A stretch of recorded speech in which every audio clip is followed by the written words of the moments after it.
Accept. Hey, Sammy. There he is. Hey. How are you doing? Yeah, I'm good, thank you. I had my camera here, but I'm just going to hold it. Nice to see you. Sorry it took a few minutes to get you on here. I'm not very good with this stuff. That's okay. But it's great to see you. So you are, do you want to introduce yourself? Yes, I'm Dom. I'm roasting here at Cast Iron. Am I right?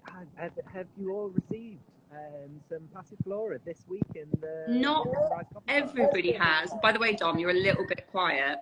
Oh, okay. Oh, okay. How's that? You're very much here now. That's better. Okay. So we're how many days are we into the month? I think it's the 11th today. So at least a quarter of our base have got the coffee and hopefully loving it. But yeah, a few more people to try it. But yeah, we're super excited to talk to you, especially at the beginning of the month. 6 weeks to go till Christmas. I'm sure you're really busy. So tell us, where are you based? You are near Chichester, right? We're in Chichester, yeah. We're on the south coast. No, I'm from the south coast. Is that right? Where are you from, Alice? I'm from between, I mean, I always say I'm from Portsmouth, but I'm more up the A3, so towards Hampshire. Oh, very nice. Towards Peterborough, but Chichester's such a nice city. It's a beautiful place. Yeah. So are you actually in the centre of Chichester? We're on a little industrial estate. We're at the mill, just outside Chichester. Cool. But yeah, we have a little coffee shop here, so everybody's welcome. If you're passing and you're down this way, please do call in for a coffee. It's a great place. My dad actually went on holidays just so recently with my granny. Yeah, shout out to Chichester and going to visit Cast Iron while she's down there. So you're in the roastery right now? I am, yeah. Can I take you for a little tour? Oh, I'd love to. Yeah, that'd be so cool. Here we go. So I'm going to try and work out to flip the camera. Here we go. Oh, wow. It's a big space. So this is our little coffee shop. An espresso bar along here. You're welcome to come and hang out here with your dog. Love that. This is our little coffee shop with loads of lovely toasties. Oh, Dom, we can't hear you as well. Oh, sorry, mate. And we always have a few different lots on in the grinder. We've got the Don Pancho Honda Raz on guest at the moment. And then this is our QC area where we work on blends, things like this. This is our secondary machine, which is for testing out blends in more of like a coffee shop kind of environment. Cool. This is the kind of cupping lab over here. Oh, nice. Where we cup test our samples. And do you ever do any cupping with people from the area? Or? We do, yeah. We're very soon going to be opening our doors and we're going to be starting a cup tasting club. Yeah, and but we also have customers down for cup tasting all the time and training, things like this. Yeah.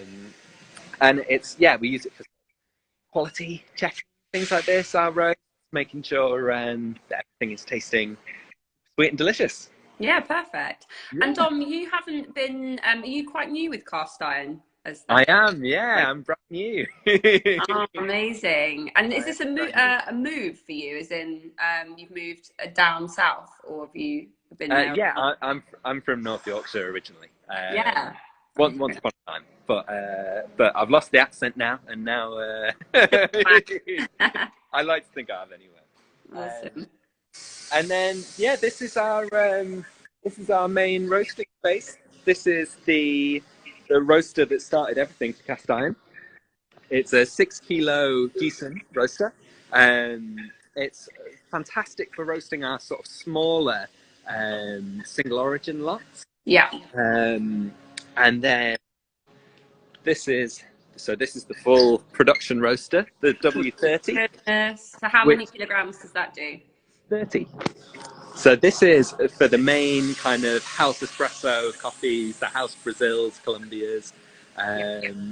Yeah, it's an absolute beast of a machine. It is. And what grinder have you got there in the roastery? Oh, we've got a few. We're very lucky. We've got a couple of EK 43s for the QC and filter coffees in the cafe. A few Malkern eggs Yeah, mythos. We're doing well for Kit. Ah, brilliant. And is that entire space you just walked us through, that's open? Yeah. This is all an open space. So from the coffee shop this side, and yeah, this is the main sort of packing and distribution area over here. Yeah. And so along here, this is the sort of bagging area. We've got David, our head of wholesale, in the back. He's a little bit shy. David, happy Friday. Yeah. And Nice then to this meet is where we're storing. This is only about a tenth of the green coffee that we're using, but we've got some of the really high-end lots that we want to look after up here. you. Yeah. And just kind of enough, just for saving space. We've got just enough of the espresso coffees just to keep us going for a little while. Brilliant. And then David is just bagging up and boxing. And yeah, along here there's a few more of the kind of delicious hot chocolates and things that we're selling. Oh, lovely. Some brew kit. We've got some Harrier switches for sale, some really lovely gadgets and grinders. All the gear. Yeah. Great playground for you to do your job. It is. It is. And how often are you roasting? Are you roasting every day? We're roasting more or less every day. Yeah. We try and compact it into 4 days roasting, but yeah, you know, or just people like me email you on a Friday morning, and you're like, I've got to do yeah, it now. So we need some coffee. So yeah, but it's great. It's a really we've got a really good flow going here. So it's brilliant. Yeah. I can tell it's super efficiently run. Like when we've placed an order with you, you know, you're literally turning it around straight away, and it's meaning that the coffee is super fresh for our customers. So we really appreciate it. It's really important. We try and so all of the coffee that's on the shelves, hopefully, will all be gone by the end of the day. So we're kind of like roasting to demand. Yeah. Yeah, it's really important. Yeah. And we've got a question, which is, what is the cement mixer for in the background? That is a great question. Love that for our identity. So these are the all the individual components for our house espresso. Yeah. And then we weigh it out, and then the cement mixer is for blending. Okay. It's for blending the components together, and it does a really, really efficient job of mixing them up. Perfect. Cool. Yeah. For the smaller lots, we'll do it in the cooling tray of the roaster. Yeah. But yeah, then if we've got some real volume, then we'll stick it in the cement. Yeah. What is so actually going back a little bit?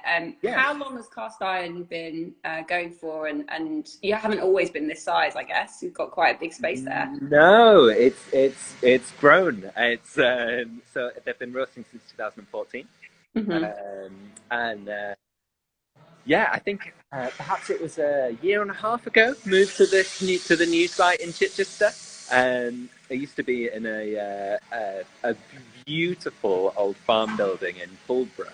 A bit of a leaky roof, but it was a lovely location. But this is far more practical, and it means we can open up and serve coffee to the public here. It's a lovely space. It's quite a creative space. We get lots of yeah, look at it. Yeah, it's cool. Brilliant. And what are you finding is really popular at the moment in terms of retail sales? And yeah, do you know what? We've got loads and loads. It's a really good time of year for coffee. So we've got some really, really interesting lots in.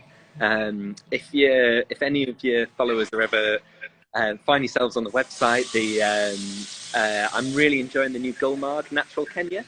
That's a really, really lovely lot. Loads of lovely tropical fruits, things like that on there. Right. And then we've got the Nike Bingo Rwanda. That's been really, really popular. We've got a lovely Guatemalan coffee called Paraiso in at the moment. That one's doing well. But of course, the Passiflora is a real crowd pleaser. Hey. Yeah. Yeah, I hope that your subscribers will think that that's quite a nice sort of friendly way in to sort of how cast iron are roasting coffee. Oh, it's a good way of putting it, yeah. And have you got any plans to go and visit any coffee farms or producers next year? Do you know what? I doubt they'll send me, but Oh. maybe if I'm lucky. Yeah. Do you know what? There was a plan actually. The owner guy was supposed to be in Uganda right now. Yeah. But there was, I think that we were going to take some of our wholesale customers with us to Uganda. But I think that there was a few complications. Fortunately, I think it's just been for a little while. But yeah, hopefully soon there'll be more, you know, now the sort of world's opening up a little bit more. There'll be more opportunities for traveling and yeah, kind of... I hope so too, for all of us, for all our sakes. And what's your favourite coffee from cast iron that you're drinking at the moment? And how do you brew it? And any tips for well, I must admit, I'm really enjoying the Passiflora. Good. That's a really, really, really versatile one. What else am I enjoying? Do you know, we have a beautiful, very, very funky hybrid washed Columbia, the Mandela. Yeah, someone else shouted out about that a minute ago on the chat here. So that's good. Is that right? Yeah. I'm not keeping up very well with the chat. No, it's all good. I'm having a look what's coming in. So what do you like about that coffee? Do you know what? It's just so complex. It's so complex. Loads of really, really beautiful tropical fruit notes, things like this. It's yeah. When we have people around to cut in the roastery, we always have that on the table. Just yeah. We're kind of... It's got a real cult following, that one. Yeah, that's great to hear. Yeah, someone did mention it, so clearly very, very popular. And did you say it was hybrid washed? Yes, it's a hybrid wash coffee. Please don't push me too hard on all of the technicalities of that. But they've been experimenting with lots of different processes with this particular lot. I know that for the last 2 years we've been purchasing the natural Mandela, but I think that that's quite a big change, isn't it, to go from natural to, well, depending on what the process is for this wash. Yeah, it's a really progressive farm, so it's yeah, the hybrid wash was just ever so slightly cleaner, and it's nice just to have a little bit more variety. Yeah, definitely. And have you got any brew tips, or how you would go about having the perfect cup of Passiflora? Well, I'm happy to brew a cup for you now if you'd like. Let's do it. Hey. So I'm gonna set you up here on my little camera stand. Yeah, that's what I was trying to do before. So how have you been brewing, Alice? I make a filter I make a Chemex every morning and just slowly drink that. And then, to be honest, even when it's cold in the afternoon, you know, the test of a good coffee is to see if it still tastes good. Whereas Ben is a lot more. He just makes coffee all different ways all day. Yes. I mean, obviously I love coffee, but I just like it the way I like it. So I kind of stick to what I Yeah, that's cool. Do you know, you can get some really, really lovely results with the Chemex, especially because it's got slightly thicker papers. It does we've got the proper Chemex paper, which definitely makes a difference. Which paper are you using? The actual Chemex one, you know, the one that folds in like a, I don't know, clever way. Yeah. Before, I think we just had like Hario papers, and no disrespect to Hario, but I just find these ones much better. Yeah. So the thicker paper would hopefully kind of like enhance some of that kind of like bigger mouthfeel, and that kind of slower drawdown time as well will hopefully give you sort of slightly more of that kind of jammy quality. Yeah. So yeah, if you are a sort of, for your subscribers, if they do enjoy the sort of bigger mouthfeel coffees, a Chemex is a really, really lovely way to brew. Oh, good to know. So how are you going to brew for us now? What are you thinking?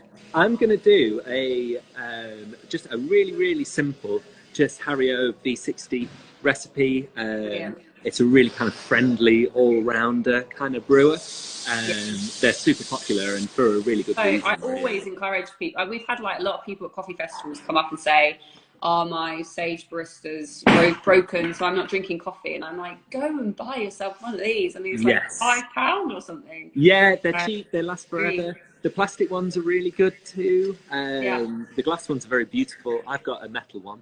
Oh, is that metal? I thought it was glass. Oh, that's cool. Yeah, but yeah, they are. This recipe that we're going to do as well will work for any kind of like conical brewer. Yeah. We're gonna do a sort of a kind of really simple kind of friendly recipe. We're going to do about 15 grams of coffee to about 250 grams of water out. Perfect. We're going to do a really long bloom, but we're going to do quite a sort of standard recipe that should be a really nice sort of all-rounder for other coffees as well. Great. Yeah, I'm going to weigh out some coffee.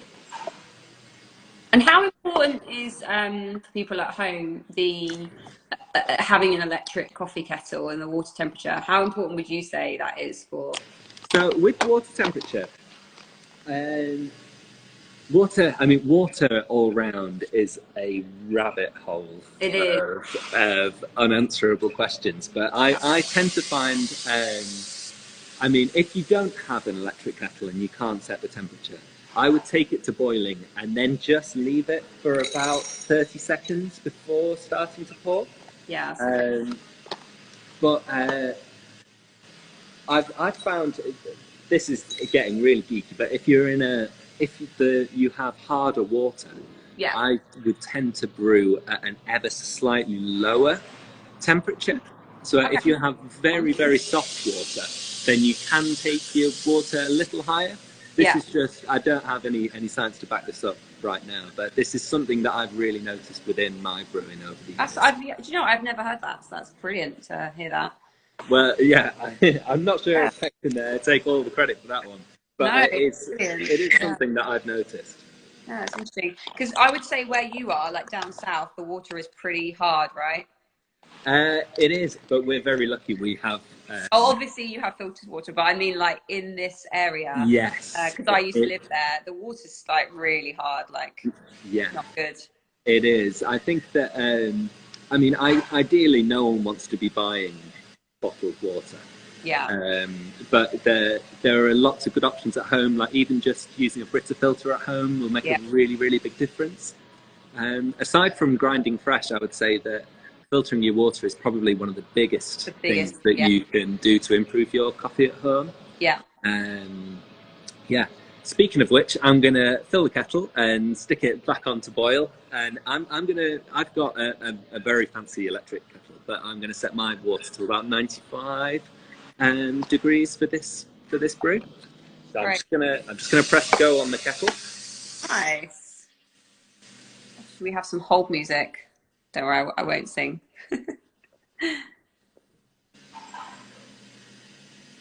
Here we go. I'm using the tab papers today. I really like the boxed ones as well, but I'm just going to put a little fold in the paper along here. Perfect.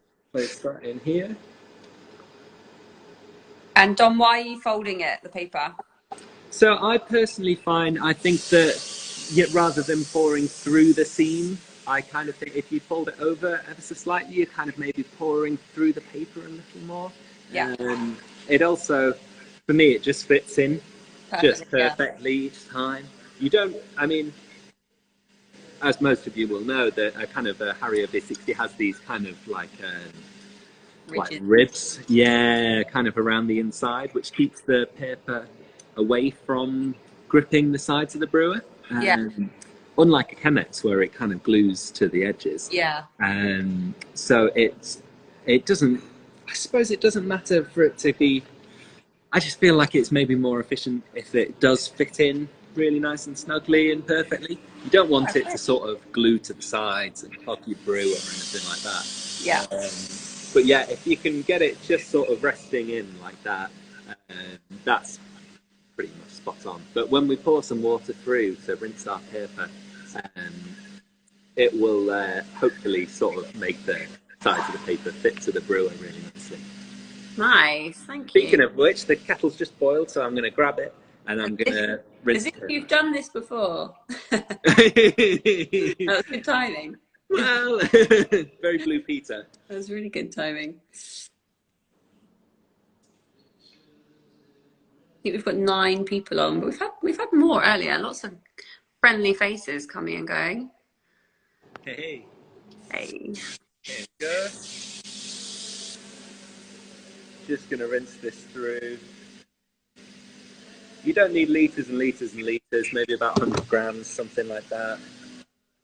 Yeah.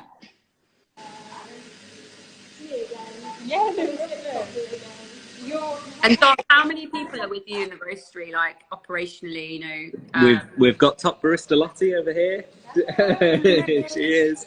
And then we've got David over there bagging today. We're a team of 5 at the moment, but there's just 3 of us here today. The boss is doing some very important paperwork, and yeah, I think Lewis is out running some errands today on deliveries. Fair enough, yeah. And do you have a lot of wholesale customers in the area, or all over the UK? Do you know, all over the UK. Oh, I think it's really nice down here. People do really support local businesses. And in West Sussex, we're maybe a little thin on the ground for really good roasteries in cast iron. So we are doing quite well within the local area. But we've got loads of accounts sort of stretching across, you know, some really cool espresso bars in Brighton, London town, and yeah, the word is spreading.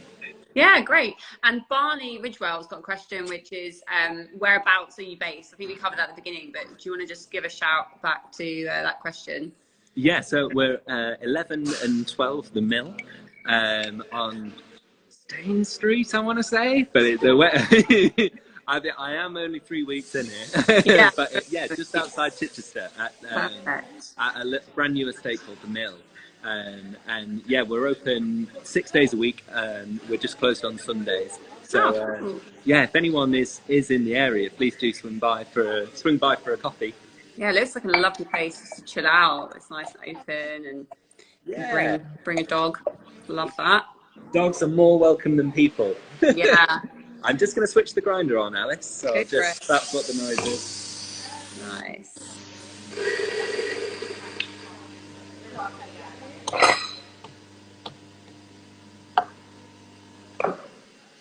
Here we go. All right, I'm going to try and angle the camera a little bit so you can see what I'm doing. Let's see if we can manage. That's that. So we might struggle a little bit to see the numbers and things like that, but I'll shout out the weights as we're going. But I've ground 15 grams here just for a sort of 1 cup just for me. I'm going to place that. And what grind setting and what grind do you use? I guess you've got your roastery. Yeah, so it's a really difficult one to describe this. It's 12 on our EK, if anybody's lucky enough to be brewing on an EK home. But really the best, we're looking for a kind of like 1 minute 50 drawdown once we have all of our water in the brewer. So if you kind of more or less in that sort of region, then you're on point, really. Okay. It's the same grinder that if you at RiSE Coffee Box have got coffee ground with a filter, it will be ground on this grinder, so it should be more or less within that region. If you're grinding from home, that's fantastic. You might just have to have like a little experiment and kind of dial in the coffee for your brewer. Yeah. So I'm going to start by I'm going to put 50 grams of water in. And we're going to do a really long bloom. We're going to bloom it for 1 minute to get all of the gases and all of the CO2 out. So. And what electric kettle do you have at home, Dom? Is there one you recommend? It's a Brewista. So once I've got the water in there, I'm going to give it a really good swirl just to make sure that I've got everything wet, and we'll get all the CO2 out that we can. Mm-hmm. And yeah, I've started the timer, and we're going to leave that for a minute now. Okay, cool. We've got a question which is opinions on AeroPress for brewing. Yeah, I mean, you can get some fantastic results with an AeroPress. I tend to not brew with them that often because I think when you're roasting, the sort of the flavour of the AeroPress, you kind of taste the brewing method quite a lot.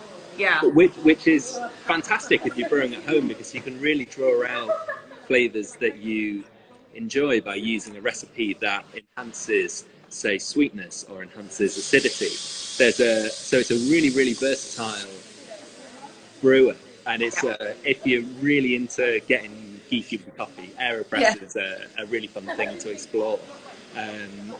But for me, a majority of the coffee that I'm drinking is either just straight filter coffee or batch brew, or if it's in the cupping bowls, really. But yeah, you can get some really, really good results with it. Yeah. Answers that question.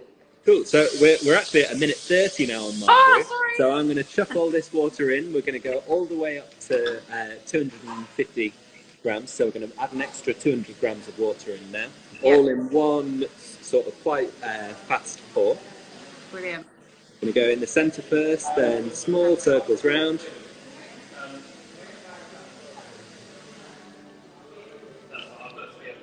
All the way up to 250 grams. And then I'm going to take the brewer off the scales like this. And I'm just going to give it a little shimmy forwards and a little shimmy side to side. And I'm hoping what that's going to do is give us a really, really flat, even bed, which is a really good sign that we've got a really, really even extraction in the brew. Oh, brilliant. Yeah. All the tips. I hope everyone's writing these down. Yeah. As I'm stood here, I'm getting loads of really, really lovely aromas from the coffee. Oh, amazing. Yeah. Lots of kind of like sort of, there's a kind of like raspberry flowers, kind of orangey kind of aroma to this coffee. Yeah. Yeah, really, we've definitely picked up on orange. I was just thinking that when we've done cupping at home or with RiSE customers, everyone picks out different tasting notes. So how does it work for you with your cupping sessions? How do you decide which, I don't know, 3 to print on the bag?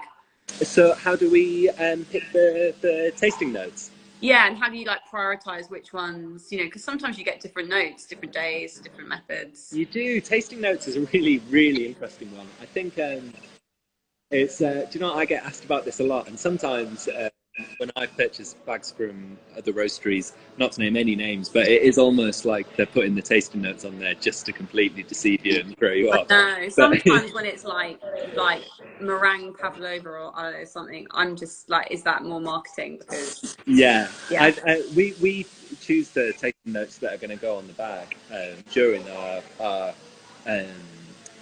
kind of first production roasts of the coffee. Okay. And so once we have a coffee, we will we'll first of all sample roast it to decide that we're going to purchase the coffee, and then it will go through quite a rigorous kind of QC where we profile the coffee, make sure we're drawing out the flavors that we want to draw out. We'll get the stickers printed and the tasting notes, things like that. But we do with initially purchasing coffee, we will pick a coffee because it fits really nicely within the range. Yeah. So we tend not to have 2 coffees with very similar tasting notes because we want to try and showcase variety and specialty, you know. Of course. And how many coffees are you selling at the moment? Loads. Loads. I reckon we've probably got maybe sort of 9 or 10 really, really beautiful lots in it. That's amazing. Yeah, it's it makes for a bit of organising, but it's just, do you know, there's just loads of coffees that we want to be showcasing. So it's and yeah, variety's great. It is dictated a little bit by seasonality, of course. Of course. But yeah, it's a good time of year, so we've got loads of lovely lots in. Oh, brilliant! My brew came down in about, I think my sort of end time was maybe about 4:30, so I think we're pretty much on the money. Maybe it was a little bit speedy. I'm going to chuck my 360. These big servers are really nice for aromas and yeah, loads of lovely smells coming off this one. Yeah, why did you pick Passiflora for the subscribers? Well, as you sort of mentioned at the beginning, we did need something that was quite versatile because everyone with us is sort of different stages of their coffee journey. Yeah. So that was really important to us. I think we know you through other past kind of relationships, so we knew that there would be a lot of expertise coming with the relationship with you. Hey. It was also really important. We've showcased a lot of London roasteries recently. So it was really important to us to like talk about a business that's in a different part of the world, West Sussex. And then of course it did come out in our kind of like top 4 in our last cupping session that Ben and I did. Fantastic. Yeah, which is great. But I think moving forward, we're going to do a lot more cupping sessions with our actual customers. Oh, brilliant. Yeah, that's great. So we're going to basically move to a slightly different model where the coffees actually are all pretty much chosen by our community, starting in the year. So we're super excited about that. Wow, that's very exciting. Yeah. Yeah. Oh, fantastic. But it's just I think it's a brilliant idea. Like we always are, we're very much powered by the community anyway. We're always taking suggestions. Of course. We learn so much from our own subscribers. We make recommendations. So it's going to be a good fit for us, I think. Yeah. So do you reckon most of your subscribers are brewing? I'm just going to grab stuff like that. Yeah. Do you reckon they're mainly? I mean, maybe you can answer this in the comments, anyone who's watching. But are you brewing filter for home, or do you have a lot of people that are sort of brewing with like home espresso, or is there kind of baristas out there who are taking the samples into the cafes, or? Yeah, the samples into the cafes one's an interesting point, because we were at Nottingham Coffee Festival, and a couple of the big cafes in that area, like 200 Degrees, for example, were like, oh, we're going to subscribe, so we actually can try other, roasters' coffees in our HQ, which I've like never even thought about. Yeah. I'd say, I mean, about 60% of our base buy whole beans, so they are grinding, literally, to having them experience every day. But I'd say the majority of those, quite a high percentage, do have, really quite good at-home espresso machines. Right. Which we were surprised by. And there's a huge chunk, not a huge chunk, a good chunk of people, and hence the versatile comment, that do just, use the cafetiere. It's their weekend ritual. Some of those people do drink their coffee with milk. And so we're very much at the, we're very much encouraging like coffee lovers, coffee enthusiasts. Yes. And, there are some people that extract 50 different ways, and, they might not always appreciate like that we have versatile coffees in the box, or something that maybe they're not looking for. They want something really light and fruity every time.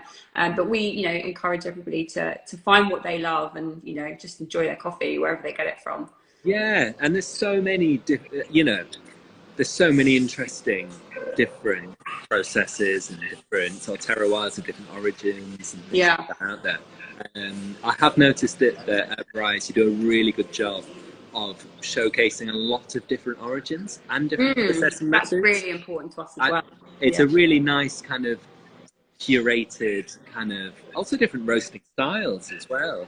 I think the multi-roaster format is a really, really nice way to sort of explore coffee. Yeah. So it's really nice to see that you're kind of you're introducing people to so many different roasteries as well. It's great. It's about that as well. It's really about like showcasing the roaster's story and telling the story. And like for us, if they find that the Passiflora is, the coffee they want to drink for the next 6 months, and they don't need us, then in a way we've done our job, because it's about showcasing independent businesses and small businesses as well, scaling businesses, because that's what we are. So and also specific growing regions and specific farmers and cooperatives around the world that they might spot from that if another roaster is roasting that a coffee from that particular region. I think working with you guys is really good for it's hundreds of passionate coffee enthusiasts. We'll be drinking coffee that we've roasted this week, and I get a real thrill from that. I think that's great. That's awesome. No, it's been great working with you so far. And just before we wrap, so I know you're conscious you've got probably lots to do, but there's 2 questions that come in. One is, what's the best-selling drink in your cafe? I don't think that's coffee. I think it might actually be the drink there. Yeah. Well, we do really well for the sort of espresso based beverages. Yeah. But we do have a lot of very, very geeky cyclists who come in for filter coffee. Cycling. I wish I was cycling. I'm just not. I need to be that person. I'm not. Yeah, I will cycle, but only if there's coffee involved. Yeah. So I'm a kind of I'm a reluctant cyclist. But if I know that there's going to be a flat white and some cake in it, then I'm up for it. But we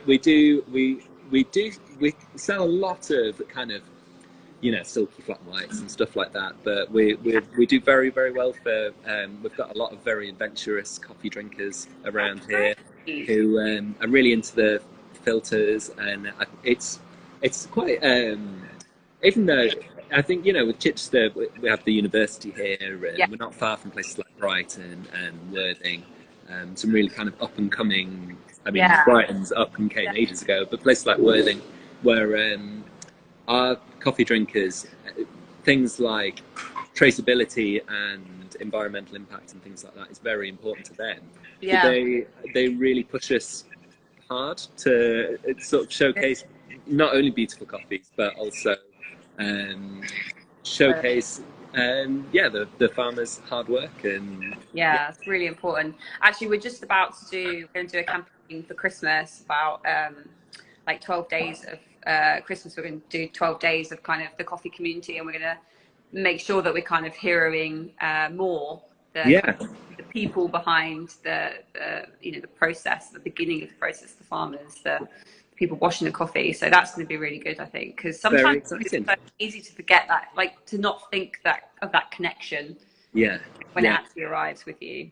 My kind of philosophy as a roaster really is that as you're just showcasing the coffees to the absolute best of your ability. I think really by the time the green coffees arrived here, you're not drawing flavors out of the coffee that weren't there previously. The kind of the hard work is done. We're just trying not to screw it up, really. That's thinking of it. So it's just trying to highlight the flavors that we like in the coffee and showcase them to the best we can. Yeah, awesome. Oh, well, it's so good to talk to you, Dom. Lovely to chat to you, Alice. Happy Friday. And I'll obviously let you know, and also shout out to any subscribers out there that have tried Passiflora. We'll definitely let you know how much everyone loves it. Brill. Thanks. Thanks so much for everyone for watching, but also I really, really hope that you love the coffee. Brill.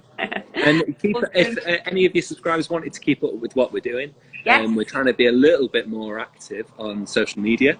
And we'll announce when we have some beautiful new coffees in and things like this. There's loads of variety, and if you like the cast iron roasting style, there's some really exciting coffees on the website at the moment. So I'd encourage them all to take a look.